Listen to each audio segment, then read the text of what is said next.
بسم اللہ الرحمن الرحیم۔ ارض قدس کے شہر خلیل الرحمن میں ایک بار پھر خوش آمدید۔ یہ شہر حضرت ابراہیم خلیل اللہ علیہ السلام سے منسوب ہے۔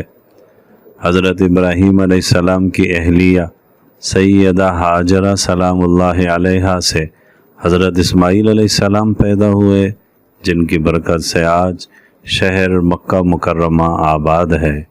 زمزم کا کنواں بھی انہی کی یادگار ہے۔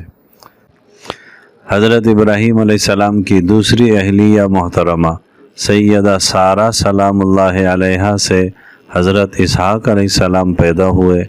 اس وقت حضرت ابراہیم علیہ السلام جرار، جس کا ایک نام تل جمع بھی ہے، وہاں قیام پذیر تھے۔ اس کا محل وقوع بیر السبع اور غزہ کے درمیان ہے۔ ایک قول یہ بھی ہے کہ حضرت اسحاق علیہ السلام کی ولادت بیر سبع میں ہوئی۔ حضرت اسحاق علیہ السلام کی والدہ سیدہ سارہ سلام اللہ علیہا کا انتقال ہوا۔ ابراہیم علیہ السلام اپنی اہلیہ کے انتقال پر بہت غمگین ہوئے۔ الخلیل حبرون میں زمین خرید کر وہاں ایک غار میں اپنی اہلیہ مرحومہ کی تدفین فرمائی۔ بعد میں یہی مقام خود ابراہیم علیہ السلام اور ان کے خاندان کے افراد کا بھی مدفن بنا۔ یہی وہ مقام ہے جہاں آج کل مسجد الابراہیمی واقع ہے۔ اس پر ہماری ایک تفصیلی ڈاکومنٹری ہے، آپ دیکھ سکتے ہیں۔ ارض قدس ڈاکومنٹری پارٹ 3 حصہ 100۔ حضرت اسحاق علیہ السلام کی شادی سیدہ رفقہ یا رفقہ سلام اللہ علیہا سے ہوئی۔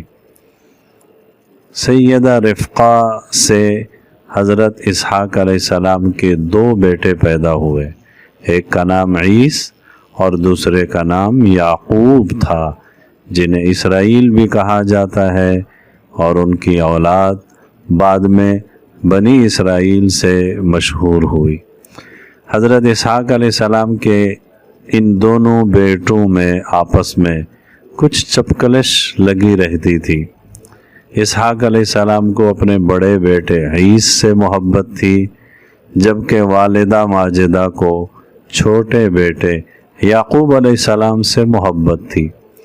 والدہ نے اپنے چھوٹے بیٹے یعقوب علیہ السلام سے فرمایا، تم اپنے ماموں کے پاس حاران چلے جاؤ اور وہیں ماموزاد بہن سے نکاح کر لینا۔ چنانچہ حضرت یعقوب علیہ السلام اپنی والدہ اور اپنے والد کی اجازت سے حاران آ گئے۔ حاران آج کل ترکی سلطنت کے صوبہ شانلی عروفہ کا ایک ضلع ہے۔ شام کی سرحد کے قریب اس کا محل وقوع ہے۔ حاران میں حضرت یعقوب علیہ السلام نے اپنی ماموزاد بہن سیدہ لیہ سلام اللہ علیہا سے نکاح کیا۔ پھر ماموں کی دوسری بیٹی سیدہ راحیل سلام اللہ علیہا سے بھی نکاح کیا، اور اس شریعت میں 2 بہنوں سے ایک ساتھ نکاح کرنا جائز تھا۔ سیدہ لیہ سلام اللہ علیہا سے 7 بچے یعنی بیٹے پیدا ہوئے۔ دوسری بیوی سیدہ راحیل سلام اللہ علیہا سے اولاد نہیں تھی۔ انہوں نے اللہ تعالیٰ سے دعا کی، دعا قبول ہوئی، اور اللہ تعالیٰ نے سیدہ راحیل سلام اللہ علیہا کو ایک حسین و جمیل بیٹا عطا فرمایا، جسے دنیا یوسف علیہ السلام سے یاد کرتی ہے۔ حضرت یعقوب علیہ السلام کوئی 20 سال تک حاران میں رہے۔ پھر اللہ تعالیٰ نے وہی فرمائی کہ اپنے والد اور دادا کے علاقہ یعنی ارض قدس میں چلے جائیں۔ حضرت یعقوب علیہ السلام اپنے تمام اہل خانہ کو لے کر حاران سے ارض قدس چلے۔ اس وقت ارض قدس یعنی فلسطین کا علاقہ ارض کنعان سے مشہور تھا۔ حضرت یعقوب علیہ السلام کی تمام اولاد حاران میں پیدا ہوئی سوائے بنیامین کے، وہ ارض قدس میں پیدا ہوئے۔ بنیامین کی ولادت بیت لحم کے قریب ہوئی۔ بنیامین بیٹے کی ولادت کی تکلیف میں سیدہ راحیل سلام اللہ علیہا اللہ کو پیاری ہو گئی۔ حضرت یعقوب علیہ السلام نے ان کی تدفین فرمائی اور ان کی قبر پر ایک پتھر نصب کیا۔ یہ مقام قبر و راحیل یا قبۃ و راحیل نام سے مشہور ہوا۔ موجودہ محل وقوع کے اعتبار سے یہ مقبرہ القدس اور الخلیل کو ملانے والے روڈ پر واقع ہے، جہاں سے بیت اللحم میں شمالی طرف سے داخل ہوتے ہیں۔ اس مقام کا ایک نام مسجد بلال ابن رباح رضی اللہ عنہ بھی ہے۔ ڈاکٹر یحییٰ ابو المعاطی العباسی، کلیہ دارالعلوم القاہرہ یونیورسٹی، وہ لکھتے ہیں کہ یہاں کے لوگوں میں یہ بات نسل در نسل چلی آ رہی ہے کہ اس مقام پر فتح بیت المقدس کے موقع پر حضرت عمر رضی اللہ عنہ کے ساتھ حضرت بلال رضی اللہ عنہ نے اذان دی تھی۔ یہاں کے مسلمانوں نے اس جگہ کو مصلی یعنی نماز کی جگہ بنایا، تو یہ مقام مسجد بلال بن رباح رضی اللہ عنہ اس سے مشہور ہوا۔ حضرت یعقوب علیہ السلام جب ارض حاران سے واپس ارض قدس آئے تو انہوں نے نابلس شکیم میں قیام فرمایا۔ یہاں کے رئیس سے زمین خرید کر اپنا گھر خیمہ بنایا۔ یہاں ایک کنواں بیر یعقوب ان کی طرف منسوب ہے کہ یہ کنواں حضرت یعقوب علیہ السلام نے کھودا تھا۔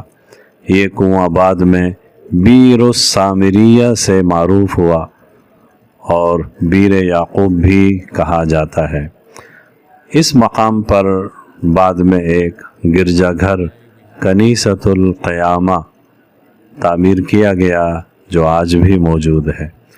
کنویں میں اس وقت بھی پانی ہے۔ ڈول اور رسی کے ذریعے پانی نکالا جاتا ہے۔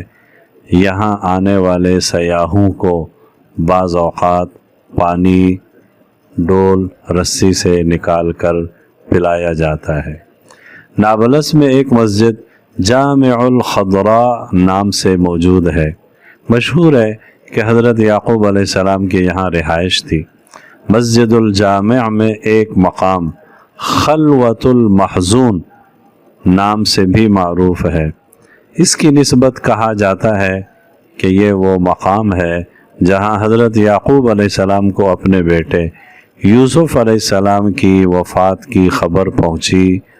وہ محزون اور غمگین ہوئے۔ اس مقام اور واقعہ کی وجہ سے اس مسجد کو جامع حزن یعقوب بھی کہا جاتا ہے۔ ارد گرد کے علاقے کی ہریالی کی وجہ سے اس کو جامع الخضراء سبز مسجد بھی کہا جاتا تھا اور آج بھی اس نام سے مشہور ہے۔ حافظ ابن کثیر رحمۃ اللہ علیہ نے لکھا ہے کہ جب حضرت یعقوب علیہ السلام ارض کنعان یعنی ارض قدس سے ارض حاران کی طرف سفر کر رہے تھے، راستے میں جب اندھیرا ہوا تو ایک پتھر سر کے نیچے رکھ کر سو گئے۔